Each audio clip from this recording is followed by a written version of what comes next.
All right, I hinted at this before, and it's true. We can have systems of any size. We've done 2 by 2 systems, 2 variables, 2 equations. Now we're going to do 3 by 3 systems, 3 variables, 3 equations. We could solve 10 by 10 systems. We use matrices for those, and usually computers. There's some really, really cool stuff in linear algebra for making these less tedious, but this is not a linear algebra class, so tedium, here we come. Example 79, determine whether the ordered triple 3, negative 2, 1 is a solution to this system. So everything that we've talked about holds true for bigger systems. A solution is a solution if it satisfies all 3 equations. Again, this is usually our x, this is usually our y, and then we usually use z for the third one. If we have 4 variables, we usually call the last one w. And if we have more than 4, well, that's when we start just numbering them, usually. So you might be groaning a little bit and going, ugh, I gotta do this 3 times now, but I have some advice for you. Just do it! Thank you, Shia LaBeouf. That's what you gotta do for this video, okay? So let's just do it. Let's get into it, and let's check it. 1, 2, and 3. Let's check number 1. Is x plus y plus z, is that equal to 2? Well, yep, it is. All right, 3 minus 2 is 1. 1 plus 1 is indeed equal to 2. Great. Number 2. Is 6 times x minus 4 times y plus 5 times z, is that equal to 31? It's going to take a little bit more work. All right, so we get 18. Negative times a negative is a positive 8 plus a 5. Oh, yeah, that does equal 31. You could check that with the calculator. Number 3 is 5 times x. We've gotten this far. It's looking like a solution. If it's not a solution, I'm going to be really bothered. 5 times x plus 2 times y plus 2 times z, is this equal to the last value of 13? Well, let's find out. That's 15 minus 4 plus 2. That's, that's 13. Nice. Great. We did it. It satisfies all 3. So we're going to say yes. This is a solution. What if we graphed this? What does a graph, a 3-variable graph look like? I'm glad you asked.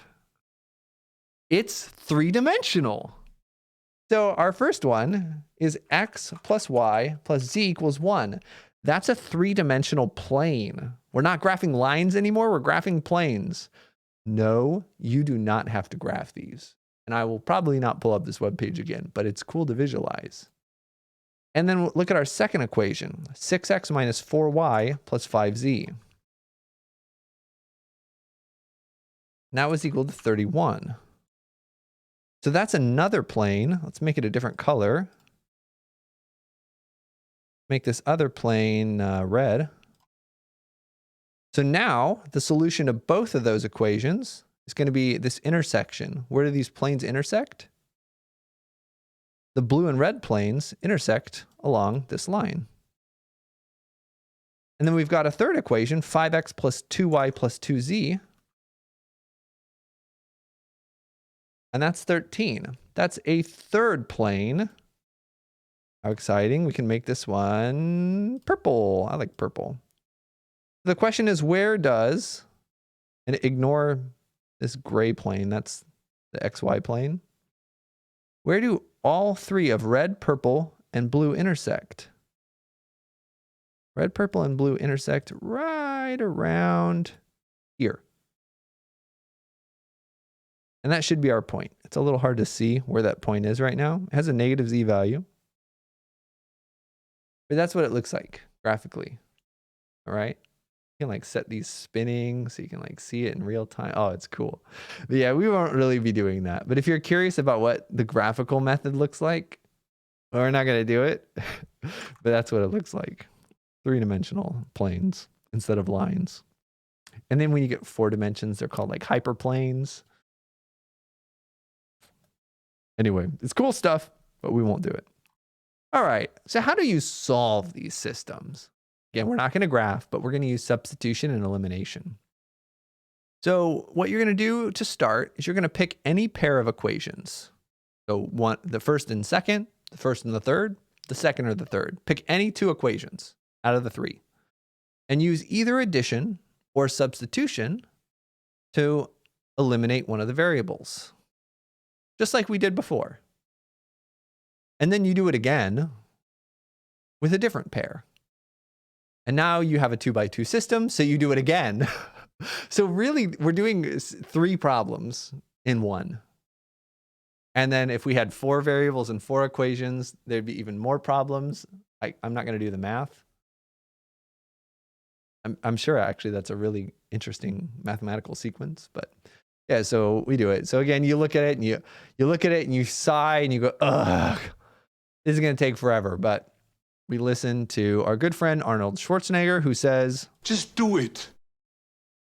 Just do it. Thank you, Arnold. So let's go and let's solve this. Well, I'm not going to graph it again. I already graphed one of them.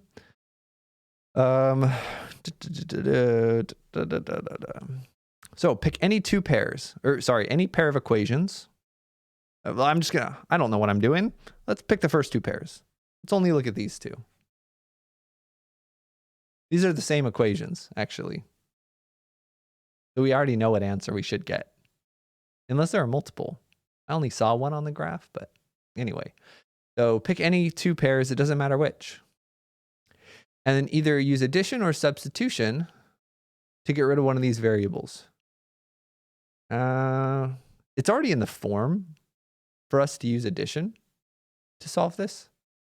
If we multiplied the first equation by -6, we could get rid of the x. Or +4, we could get rid of the y's. Or -5, we could get rid of the z's. Let's get rid of the y's. I like small numbers. So let's multiply this first equation by -4.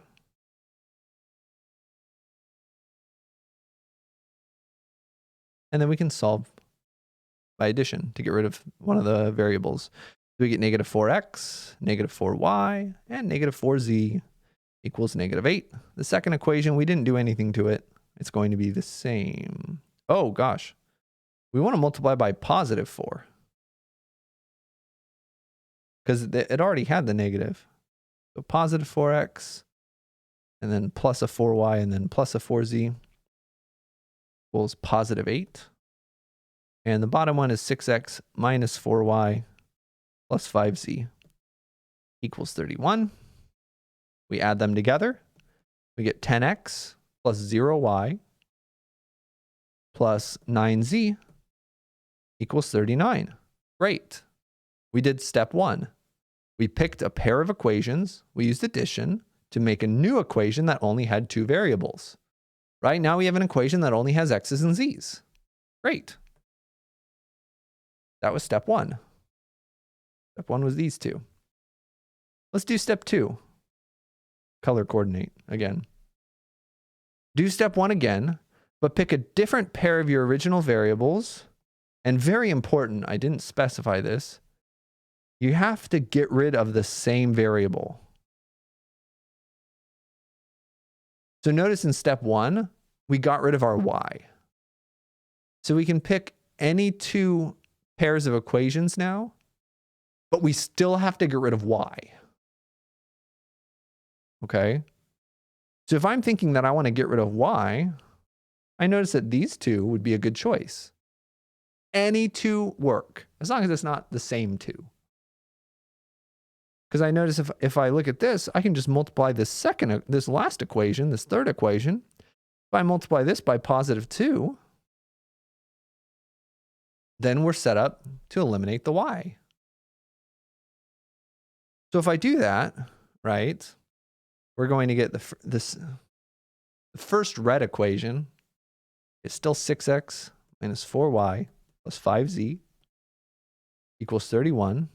And the second red equation becomes 10x plus 4y plus 4z equals 26. And we add them up. we get 16x, no y's are left, plus 9z equals 57. Okay, we did step 2.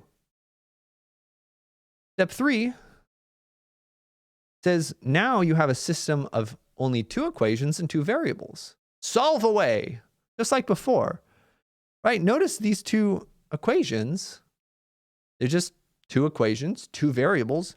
We know how to solve these now. Now it's just the same. So we did the first 2 steps, red and blue, and now we're back into comfortable territory. So, we're actually almost perfectly set up to do these with elimination, right? If we multiply this equation by -1, I'm going to write it below the blue equation. We're going to get -16x minus 9z equals -57. That's perfect. We can add these 2 equations together and eliminate that z. That's why it's sometimes called the elimination method. But substituting also eliminates a variable, so maybe that's why they thought the name was silly. So we add these equations together and we get -6x. We have no z's left. And then -18. Hopefully, we can always check our answer.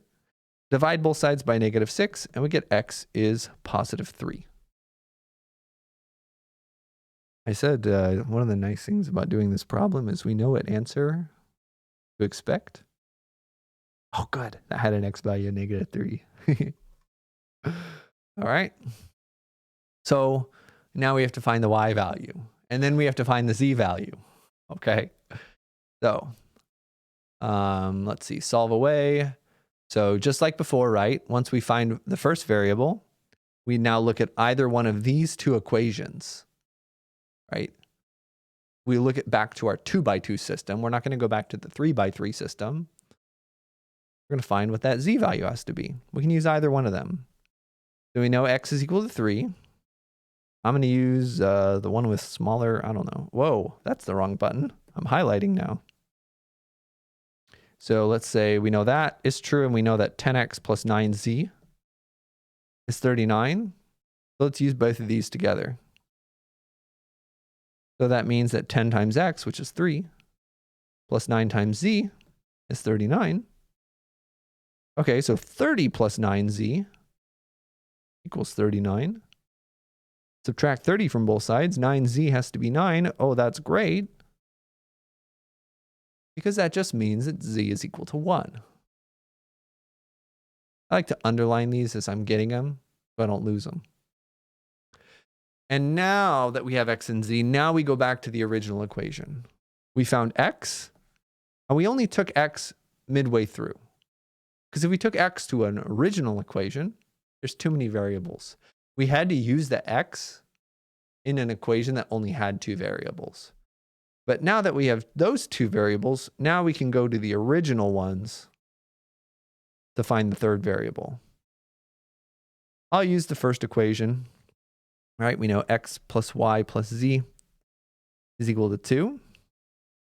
And we know that x is 3, and we know z is 1. So that tells us that x, which is 3, plus y, which we don't know, plus z, which is 1, has to equal 2. We're very close.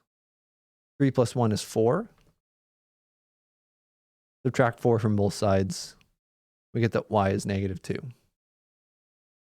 We combine everything and say our solution is an x value of 3, a y value of -2, and a z value of 1, which is exactly the solution that we found, or that we checked in the previous one. So we don't have to check it again. We already checked it up here. Right? It's the same ordered triple. Same point in 3-dimensional space. Satisfies all 3 of these equations. Your turn. Okay? So since these problems are so long, I'm going to go through this pretty quickly. Please still pause the video. Try to do it on your own. Mimic the steps that we did before. And then I'll go through the solution a little bit more quickly. And remember, you can always slow down the videos. There's an options button, and you can change the speed. You could speed it up if you want, but I already talk pretty fast. So just be aware that that is something that you have to do. So the first step in solving a 3x3 system is to psych yourself up. Just do it! Just do it! Just do it! All right, we're psyched up. We're ready to solve it.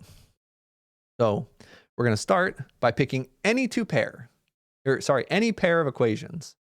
So real quick, when I'm looking at this pair of equations jumps out at me because we can use addition to get rid of that x real easily. I like that. So let's do that. I'm going to work left to right because that's what normal people do.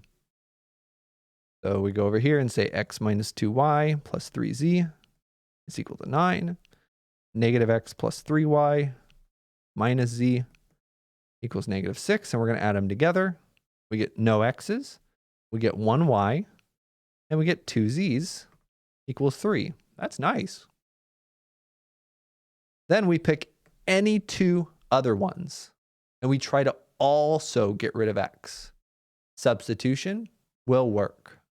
We could substitute for an x and replace it. But I see that, again, if I look at these two, we're really, really close. Let's just multiply this first equation by positive 2. And if we do that, I actually want to leave space right there. I'm going to do it over here. If we do that, right, we get negative 2x, right, multiplying that first red equation by 2, plus 6y minus 2z equals negative 12. And the last equation, the second red equation, still the same. And again, we just add these equations together. We get no x's. We get 1y. We get 3z's equals 5. Great. Now, if we combine red and blue, we have two equations and two variables. We can solve this like normal. So again, they're really almost set up for another addition. Let's multiply this red equation by negative 1. We multiply it by negative 1, we're going to get, I'm going to write it over here, a negative y minus 3z equals negative 5. Now we can add blue and green together. We do that, the y's go away, and we're left with negative z. We had 2 z's, we lost 3. And 3 minus 5 is negative 2, or z value is positive 2. I'm going to give that an underline. And now we can use either one of these equations to find out what our y value has to be. I'll use the blue equation. Right? We know y plus 2z equals 3. So that means y plus 2z, if z is 2, equals 3. We can use that to find out what y has to be. The y plus 4 is equal to 3, where our y value is negative 1. Great. Now that we have two variables, we know their values, we can use any one of these three original equations to find that last one. So I'm going to use the first one arbitrarily. Right? So x minus 2y plus 3z equals 9, I think. Yep. We don't know what x is. We know that y has to be negative 1. We know that 3 has to be 2. We can use this to solve for x. We're going to get x plus 2 plus 6 equals 9. That's x plus 8 equals 9, where x is 1. So depending on which equations you chose, which variables you chose to eliminate, you could have gone a very different path to get here. But at the end of the day, you should have gotten the same ordered triplet. X is 1, y is negative 1, and z is 2. And we can check our answers. 1 plus 2 is 3, plus 6 is 9. Negative 1 minus 3 is negative 4.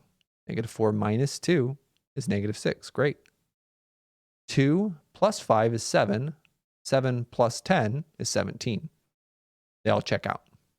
Use a calculator, check it, especially with these 3x3 systems, and especially if things look a little messy. In real life, things are messy, but in textbooks, sometimes messy makes people nervous. Sometimes it means a mistake. So feel free to check it. There we go. That's 3x3 systems. Whew, you did it. Nice. All right, I want to hear Arnold Schwarzenegger again. I like that one. Just do it. Thank you, Arnold. Bye-bye.